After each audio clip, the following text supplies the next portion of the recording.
বড় পীর আব্দুল কাদের জিলানী মাহবুবে সুবহানী কুতুবে রব্বানী রাস্তা দিয়া চলতেছেন, একটা কুকুর সামনে দাঁড়ায় গেল। কুকুর ডাক দিয়া কয়, বড় পীর আমার কথার জবাব দিয়া তার উপরে যাও, বলো তুমি ভালো নাকি আমি কুকুর ভালো?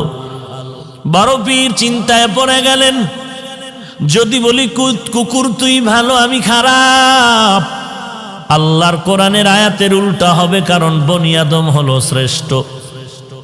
যদি বলি তুই খারাপ আমি ভালো, তো অহংকারী আসিয়া যাবে।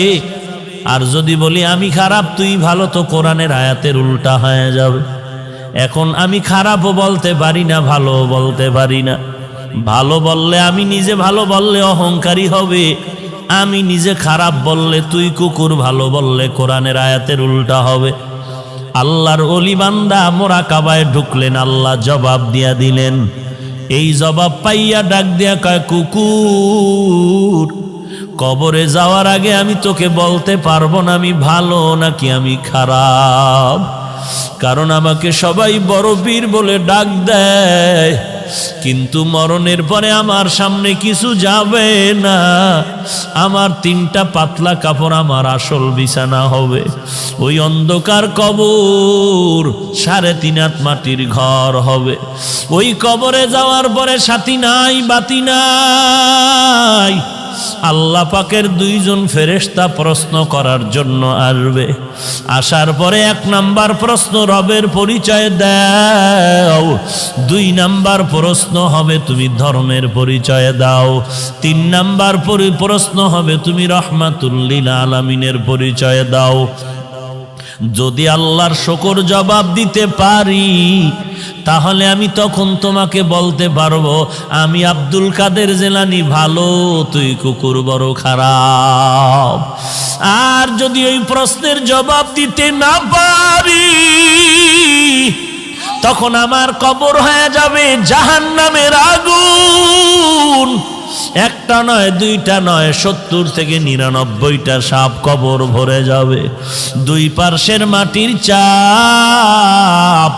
তখন আমি জবাব দিয়া বলতে পারবো, কুকুর তুই ভালো, আমি মানুষেও ভালো হতে পারলাম না, কারণ আমার কবরের মধ্যে আগুন জ্বলে, আমার আযাব হচ্ছে, তোর কোনো আযাব নাই।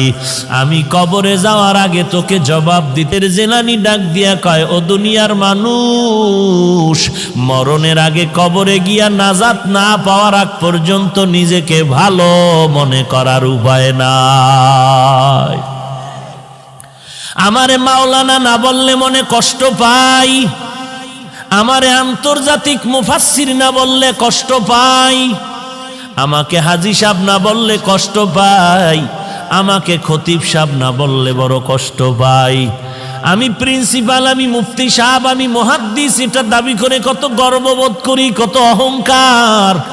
কিন্তু কবরে গিয়া যদি নাজাত না পাই, আমার মাওলানাগিরি মুফতিগিরি টাইটেলে আমার কোনো কাজ আসবে না। আর আমার টাইটেল লাগবে না যদি কবরে গিয়া আমলের কারণে আল্লাহ মাফ করে দেয়। আমি মাওলানা হওয়ারও দরকার নাই, মুফাসসির মুহাদ্দিস হওয়ারও দরকার নাই। আমার মতো ভালো জমিনে দুনিয়ায় আর কেউ হতে পারবে না। এরে নবীর উম্মতের দল, দিল্লি শাহী জামে মসজিদের মধ্যে খতিব হলেন শাহ ওলিউল্লাহ মুহাদ্দিসে দেহলভী রহমাতুল্লাহ আলাই। জুমার নামাজের খুতবায় যখন দাঁড়ায়, রুমাল দিয়া চেহারাটা ঢাকিয়া দাঁড়ায়।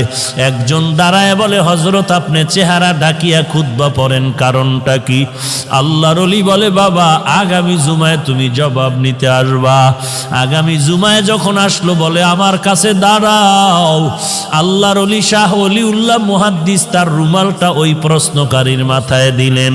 প্রশ্নকারী একটা চিৎকার দিয়া বেহুশ হয়ে জমিনে পড়ে গেল। হুশে আসার পরে বলে, বাবা রুমালটা মাথায় দেওয়ার কারণে তুমি চিৎকার দিলা কেন? ওই লোকটা বলে, আল্লাহর কসম, আপনার রুমাল আমার মাথায় দেওয়ার পর দিল্লির বিশাল শহরে তাকায়া দেখলাম লক্ষ লক্ষ মানুষের মধ্যে কোনো মানুষ নাই। মাঝে মাঝে 2-1টা মানুষ দেখা যায়, আর বেশিরভাগ দেখা যায় কুকুর আর বানরের সুরতে। गर्ब सूरत आदमी इंसाबुदे अहमदबू जहलो हामिक साबुदे आदमीरा आदमीयत लाजिमस्त औदे